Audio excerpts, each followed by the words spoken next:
Assalamualaikum warahmatullahi wabarakatuh. Saya Baiti Siro dengan NIM 857776053. Pada video kali ini saya akan mengajak teman-teman semua untuk praktikum tentang gaya. Yuk kita simak videonya. Praktikum 1 Gaya listrik statis. Tujuan praktikum ini untuk mengetahui atau membuktikan adanya gaya listrik statis, alat dan bahan, penggaris, potongan-potongan kertas kecil, rambut seseorang yang agak tebal. Cara kerja yaitu dengan cara kita menggesekkan sisir plastik ke rambut yang kering, kemudian setelah itu kita dekatkan sisir plastik dengan potongan kertas. Ternyata potongan kertas ikut terangkat oleh sisir. Kesimpulannya yaitu penggaris plastik setelah digunakan untuk menyisir rambut kering lalu didekatkan pada potongan kertas kecil-kecil, maka kertas tersebut akan tertarik dan menempel pada penggaris. Hal ini terjadi karena gesekan penggaris dengan rambut mampu menghasilkan gaya listrik statis. Gaya listrik statis inilah yang menyebabkan potongan kertas tertarik dan menempel pada kertas.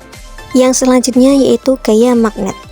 Tujuan penelitian ini yaitu untuk mengetahui bahwa magnet dapat menarik benda-benda tertentu dan untuk mengetahui jenis-jenis benda yang dapat ditarik oleh magnet. Alat dan bahan: magnet batang, jarum jahit, aluminium, seng, seutas benang jahit, potongan plastik, potongan kertas, dan statif. Percobaan pertama yaitu seng ditarik dengan magnet, ternyata tertarik. Selanjutnya yaitu jarum didekatkan ke magnet. Kita lakukan hal yang sama kepada bahan-bahan yang sudah kita siapkan sebelumnya.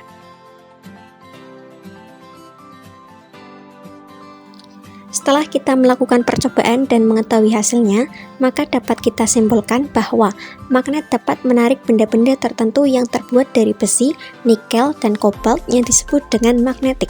Sedangkan benda-benda yang lain tidak tertarik oleh magnet dan disebut benda non-magnetik. Selanjutnya yaitu gaya gesek.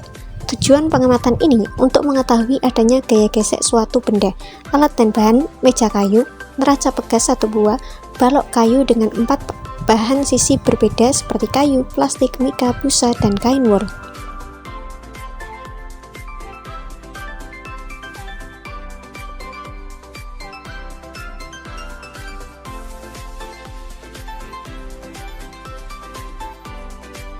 Dari percobaan dapat kita simpulkan bahwa gaya gesek terdapat pada dua benda yang saling bersentuhan. Gaya gesek memiliki arah berlawanan dengan arah gerak benda. Gaya gesek makin besar jika permukaan benda yang bersentuhan kasar, dan gaya gesek berkurang jika permukaan benda yang bersentuhan licin. Selanjutnya yaitu gaya peges. Tujuan pengamatan ini untuk mengetahui adanya gaya peges, alat dan bahan, karet gelang, penggaris, beban 50 gram, dan statif.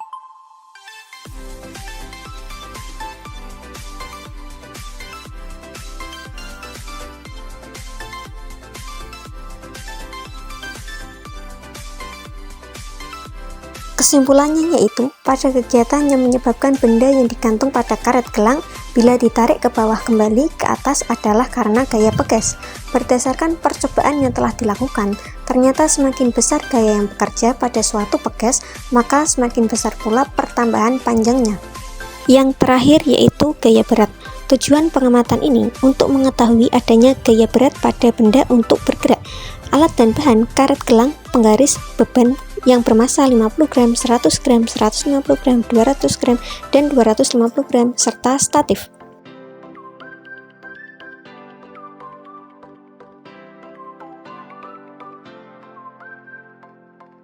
Pengamatan yang telah dilakukan dapat disimpulkan bahwa semakin berat beban yang diterima, maka karet gelang akan semakin memanjang dikarenakan adanya gaya berat atau gaya gravitasi. Setiap benda mempunyai gaya berat atau gaya gravitasi. Besar gaya gravitasinya tergantung berat benda tersebut.